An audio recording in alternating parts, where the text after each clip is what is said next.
L'examen du genou doit toujours être précédé par un interrogatoire soigneux. Il doit être systématique et comparatif. L'examen du genou est fait successivement debout, à la marche, puis allongé. Examen debout. On apprécie le morphotype. On dit que les membres inférieurs sont normaux axés lorsqu'à l'inspection de face, la rotule de face, les malléoles internes et les condyles fémoraux se touchent. On parle dans ce cas de genou varum, car il existe un écart entre les condyles fémoraux et de genou valgum lorsque les malléoles internes restent à distance. Les écarts sont mesurés en travers de doigts. Examen de la marche. On apprécie l'angle du pas, qui correspond à l'angle formé entre l'axe du pied et le sens de la marche. Habituellement, cet angle est ouvert en dehors et sa valeur est de 10 à 15 degrés. Cet angle est symétrique. On recherche également une décoaptation ou bascule en varus lors de l'appui monopodal. Cette décoaptation est exceptionnellement volontaire. La bascule en varus est très rarement observée chez le sportif. Jusqu'à présent, seule l'écoute attentive et l'inspection nous ont fourni des renseignements cliniques. Le patient est maintenant allongé. Pour des raisons didactiques, il nous paraît intéressant de scinder cet examen en 4 temps. Premier temps, l'aspect général. Ce premier temps a la même valeur pour l'examen du genou que l'ont la température et le pouls pour l'examen général. Il permet en quelques instants, lorsque l'on retrouve un des signes suivants, d'affirmer qu'il existe une souffrance réelle et organique du genou. La recherche du flexum. Le patient est couché sur le dos, relâché. L'examinateur approche ses 2 talons et les soutient surélevés à 10 cm du plan de la table d'examen. Les amplitudes de ce patient, qui avait une flexion complète, sont de 0, 15, 140 degrés pour le genou droit. Pour ce patient, qui présente un récurvatum de 20 degrés, les amplitudes sont de 20, 0, 150 degrés.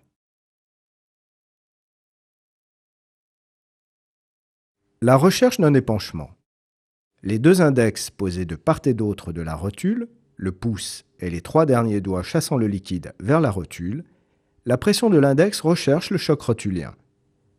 La rotule, qui tout d'abord s'enfonce sous la pression du doigt, vient brusquement buter contre la trochlée, produisant un choc. Lorsque l'on relâche la pression, la rotule remonte comme le ferait un glaçon. La présence d'une amyotrophie est également recherchée. Toute amyotrophie du quadriceps se traduit par une amyotrophie du vaste interne. Deuxième temps, l'appareil extenseur. On recherche l'existence, d'une part, de points douloureux du versant interne ou externe de la rotule. Ceci n'a de valeur que si la douleur est reconnue par le patient. Mais aussi l'existence d'une bascule rotulienne. L'examinateur prend le bord de la rotule entre pouce et index et précise ainsi l'axe rotulien. L'axe rotulien est normalement peu différent du plan horizontal correspondant au plan de la table. Une appréhension. Le simple fait de pousser sur le bord interne de la rotule vers le dehors, le genou étant étendu et relâché, entraîne une appréhension et non une douleur. Le signe de Smiley est très souvent positif en cas de rotule haute. Une baïonnette. L'exagération de l'obliquité du tendon rotulien est évaluée cliniquement par la mesure de la baïonnette et objectivée au scanner par la mesure de la TAGT, distance entre la tubérosité tibiale antérieure, TA, et le fond de la gorge trochléenne, GT. Course anormale de rotule. Dans les instabilités rotuliennes objectives sévères, voire majeures, on peut observer une trajectoire disharmonieuse de la rotule. La situation la plus fréquente est alors une position externe de celle-ci lorsque le genou est en extension, avec un recentrage brutal vers le dedans dans la gorge trochléenne, tandis que l'on fléchit le genou. Cette course rotulienne peut être aussi étudiée en flexion-extension active, lorsque le patient est au bord de la table. C'est le G-sign des anglo-saxons. Poser la main sur le genou lors des mouvements de flexion-extension permet une véritable auscultation du genou. On recherche ainsi le signe du rabot, qui est au mieux mis en évidence lors des mouvements de flexion-extension active. Troisième temps, l'examen des ménisques. L'examen est réalisé genou fléchi à 90 degrés. L'examinateur, assis sur le pied du patient, palpe l'interligne interne, les douleurs étant le plus souvent à la partie postérieure de l'interligne. L'interligne externe est palpée en position de cabote, les douleurs étant réveillées à la partie antérieure, moyenne ou postérieure. Parfois, on peut ressentir une corde roulant sous le doigt au-dessus de l'insertion du ligament latéral interne. C'est une plica ou repli synovial situé à la face interne du genou.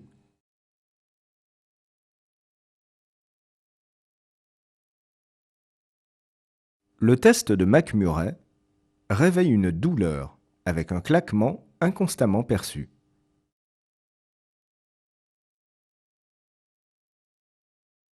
Le grinding test est recherché en décubitus ventral, genou fléchi, la compression en rotation externe, puis interne, peut réveiller une douleur signant respectivement une lésion méniscale interne ou externe.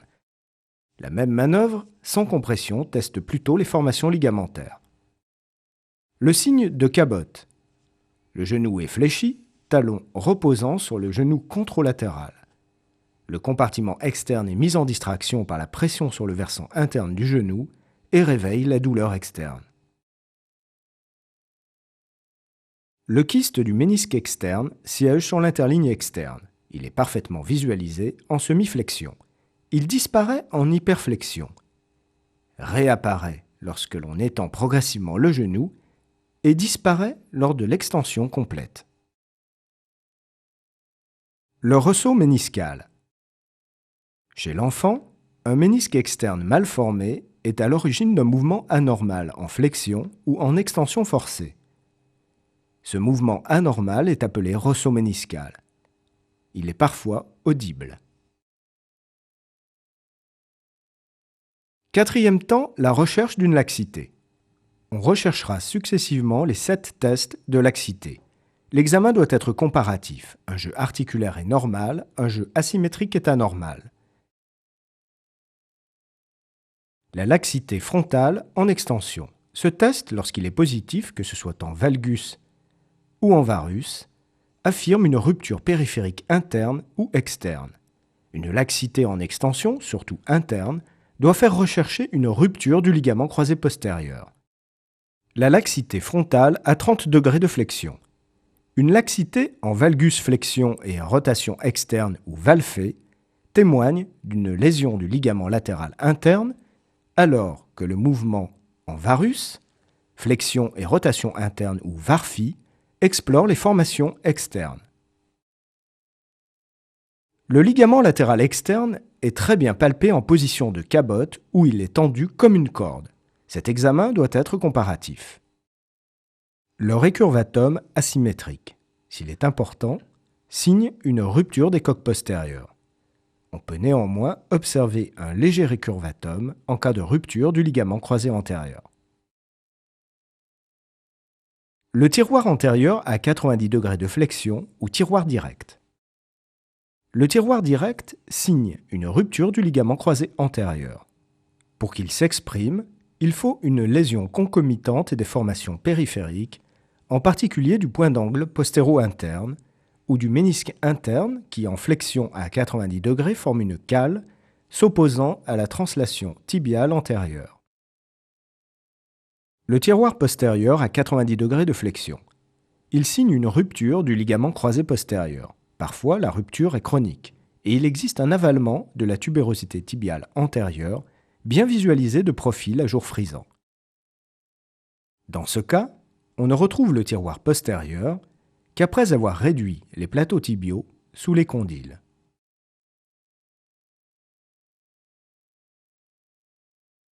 On recherche également une hyperrotation externe. La rotation externe en procubitus est augmentée à 30 et 90 degrés. Le test de Trial-Lachman ou translation tibiale antérieure proche de l'extension genou déverrouillée. En extension, c'est le ligament croisé antérieur qui s'oppose à la translation tibiale antérieure. Une translation tibiale antérieure de quelques millimètres peut se produire. Normalement, cette translation se trouve arrêtée brusquement par la mise en tension des fibres du ligament croisé antérieur. Cet arrêt brutal, ressenti par le patient, correspond à l'arrêt dur. En cas de rupture du ligament croisé antérieur, il n'existe pas d'arrêt dur, mais une translation antérieure augmentée avec un arrêt mou lié à la mise en tension progressive des formations périphériques. Le ressaut en extension ou test de 2 jours.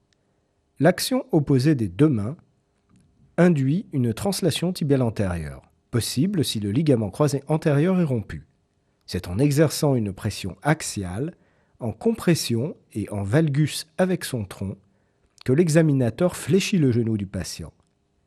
Lorsqu'il existe une rupture du ligament croisé antérieur, il se produit une réduction brutale du plateau tibial externe, perçue comme un ressaut par le patient et l'examinateur. Depuis les journées du genou de 1987, nous insistons sur la recherche de la raideur des ischio-jambiers, jambes tendues et hanches à 90 degrés de flexion. La raideur du droit antérieur se recherche en procubitus, en amenant le talon sur la fesse, hanche en extension.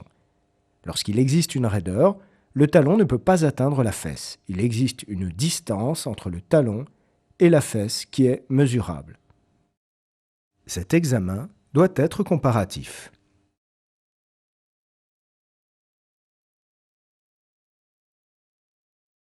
On profitera de cette position pour rechercher un kyste poplité. Cet examen doit s'intégrer à l'examen général du patient et il faudra en particulier toujours penser à examiner la hanche qui peut être responsable de gonalgie. L'examen sera complété par un bilan radiographique qui devra comporter au minimum 3 incidences, face et profil en appui monopodal et vue axiale des rotules à 30 degrés de flexion. Enfin, l'examen peut déboucher sur des examens complémentaires en fonction de l'orientation étiologique. La ponction d'un épanchement permettra d'en préciser la nature mécanique ou inflammatoire. Les examens biologiques sanguins, vitesse de sédimentation, numération formule, protéines C-réactives, permettront de faire le bilan du genou inflammatoire. Des examens plus complexes seront réalisés à la demande, tels que scintigraphie, scanner, arthroscanner, IRM, rarement arthroscopie et biopsie.